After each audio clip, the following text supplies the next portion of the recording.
Hi friends, welcome to our channel. இன்றைக்கி நம்ம சேனலில் பன்னீர் பட்டர் மசாலா எப்படி ஈஸியான முறையில் வீட்டில் இருக்க திங்ஸை வச்சு பண்ணலான்னு பார்க்கலாம். ஃபஸ்ட்டு ஒரு கடாயில் கொஞ்சமாக எண்ணெய் ஊற்றிட்டு அதில் சும்மா பெருசாக நறுக்குன வெங்காயத்தை கொஞ்சம் போட்டுக்கோங்க. உங்கள்கிட்ட சின்ன வெங்காயச்சுன்னா அதை கூட போடலாம். நான் பெரிய வெங்காயத்தை தான் போட்டிருக்கேன். இதை வந்து லைட்டாக கண்ணாடி போகிற வதம் மாதிரி நல்லா வதக்கிக்கோங்க. சும்மா லைட்டாக வதக்கிக்கோங்க. அடுத்து நம்ம தக்காளி இதெல்லாம் ஆட் பண்ண போகிறோம். சும்மா லைட்டாக மட்டும் வதக்கிக்கோங்க ஃபஸ்ட்டு.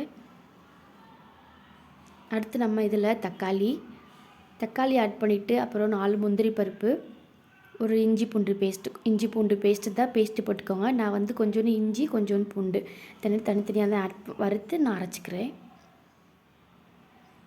நல்லா வதக்கிக்கோங்க.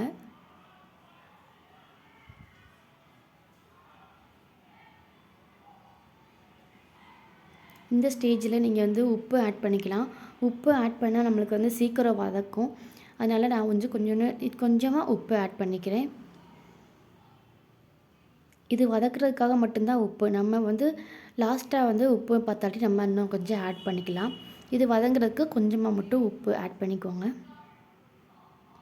அப்புறம் இதில் கொஞ்சம் பச்சை மிளகா 2 கிள்ளி, ஒரு பச்சை மிளகா போதும். அதை 2 கட் பண்ணி கூட நீங்கள் ஆட் பண்ணிக்கலாம். இது எவ்வளோ குவான்டிட்டி பண்ணுறீங்களோ அதுக்கு தகுந்தப்பில் பச்சை மிளகா, வெங்காயம், தக்காளி எல்லாம் ஆட் பண்ணிக்கோங்க. நாங்கள் அன்றைக்கி 2 பேருக்கு தான் பண்ணுறேன், அதனால் கொஞ்சம் கொஞ்சம் போட்டு பண்ணுறேன்.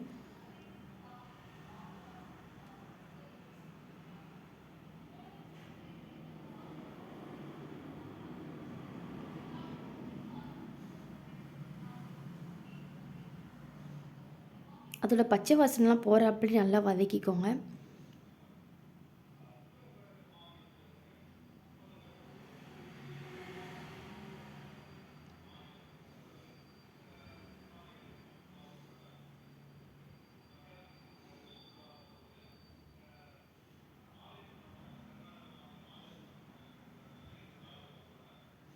இப்போ பாருங்கள், நல்லா வதங்கிருச்சு. இப்போ நம்ம இந்த ஸ்டேஜில் அடுப்பை ஆஃப் பண்ணிக்கலாம். கொஞ்சம் ஆறதுக்கப்புறம் நம்ம அரைச்சிக்கலாம். இப்போ வந்து ஒரு சின்ன பாத்திரத்தில் தண்ணி நல்லா சூடு பண்ணிக்கோங்க. தண்ணி கொதித்த உடனே நீங்கள் கேஸ் ஆஃப் பண்ணிக்கலாம். இதில் வந்து பன்னீர், உங்களுக்கு தேவையான பன்னீர் எடுத்துக்கலாம். இந்த மாதிரி நீங்கள் தண்ணியில் வேக போட்டும் பண்ணலாம், இல்லாட்டினா நீங்கள் எண்ணெய் ஊற்றி ஃப்ரை பண்ணியும் பண்ணலாம். நாங்கள் தண்ணியில் போட்டு தான் வச்சுருக்கோம். நம்ம வதக்கணும்ல சட்டி, அந்த சட்டிலே நம்ம பண்ணிக்கலாம். ஏன்னா நம்ம அதில் தானே நம்ம அதுக்கான இன்க்ரீடியன்ட் தான் போட்டு அரைச்சிருக்கோம். ஸோ நம்ம வேறு விசில்ஸ் இருக்கணும்னு அவசியம் இல்லை. நம்ம இதிலே போட்டு வதக்கிக்கலாம். இதில் வந்து ஒரு கடாயில் பட்டர் ஆட் பண்ணிக்கிறேன். பட்டர் நல்லா மெல்ட் ஆனோடனே மட்டும் இருக்கிற இது கரம் மசாலா, ஸ்பைசஸ் உங்கள்கிட்ட என்ன இருக்கோ நீங்கள் ஆட் பண்ணிக்கலாம். நான் வந்து ஒரு பட்டை, ஒரு பிரிஞ்சி இலை, அப்புறம் வந்து ஒரு அன்னாச்சி இது போட்டு ஆட் பண்ணியிருக்கேன். உங்கள்கிட்ட என்ன இருக்கோ நீங்கள் கொஞ்சம் கொஞ்சம் ஆட் பண்ணிக்கலாம். ஏலக்காய் இந்த மாதிரிலாம் போட்டால் நல்லாயிருக்கும். என்கிட்ட ஏலக்காய் இல்லை, நல்லா நான் ஆட் பண்ணலை. இதில் வந்து நம்ம மிக்சியில் அரைச்சி வச்சுருந்தோம்ல, அதை நம்ம ஆட் பண்ணிக்கலாம்.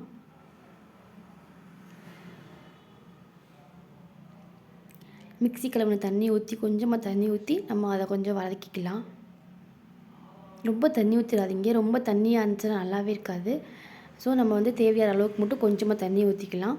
இதில் வந்து நான் கொஞ்சமாக கரம் மசாலாவும் கொஞ்சமாக மிளகாய்த்தூள்லாம் ஆட் பண்ணிக்கிறேன். சில்லி பவுடர் ஆட் பண்ணிக்கிறேன். அடுத்து இந்த ஸ்டேஜில் வந்து நம்ம வந்து ஊற வச்சுருந்தோம்ல பன்னீர், அதை நம்ம ஆட் பண்ணிக்கலாம். இப்படி பண்ணோம்னா பன்னீர் ரொம்ப சாஃப்டாக இருக்கும். சுடுதண்ணியில் போட்டு வச்சோம்னா சாஃப்டாக இருக்கும். இந்த மெத்தட் ட்ரை பண்ணி பாருங்கள். அது கொஞ்சம் மசாலாலாம் கொதிச்சதுக்கப்புறம் தான் நம்ம பன்னீர் ஆட் பண்ணணும். இந்த ஸ்டேஜில் வந்து கொஞ்சோண்டு சீனி, சுகர் உங்கள்கிட்ட இருந்தால் ஆட் பண்ணிக்கோங்க. செம்ம டேஸ்ட்டாக இருக்கும். உங்கள்கிட்ட ஃப்ரெஷ் மில்க் இருந்துச்சுன்னா ஆட் பண்ணிக்கோங்க, இல்லாட்டினா பாலாடை இருந்தால் கூட ஆட் பண்ணிக்கலாம். என்கிட்ட எதுவுமே இல்லை, அதனால் சும்மா அப்படியே வச்சுருக்கேன். லாஸ்ட்டாக 2 கொத்தமல்லி மேலாப்பில் தூவி விட்டிங்கன்னா நம்ம பன்னீர் பட்டர் மசாலா ரெடி. சைடில் வந்து சப்பாத்திக்கு மாவு பிணைஞ்சி வச்சுருந்தேன்.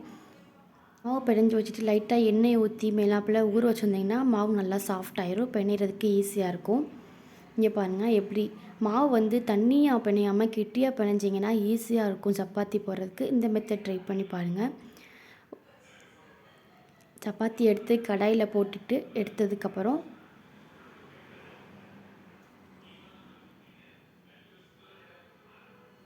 நல்லா வெந்ததுக்கப்புறம் எடுத்துக்கோங்க. இப்போ பாருங்கள், நம்மளோட பன்னீர் பட்டர் மசாலா சூப்பராக ரெடி ஆகிடுச்சு. சப்பாத்தியோடு சாப்பிடும்போது செம்மையாக இருந்துச்சு. நீங்கள் இது பூரிக்கு கூட வச்சு சாப்பிட்லாம், நல்லாயிருக்கும். ட்ரை பண்ணி பார்த்துட்டு எப்படி இருக்குன்னு சொல்லுங்கள்.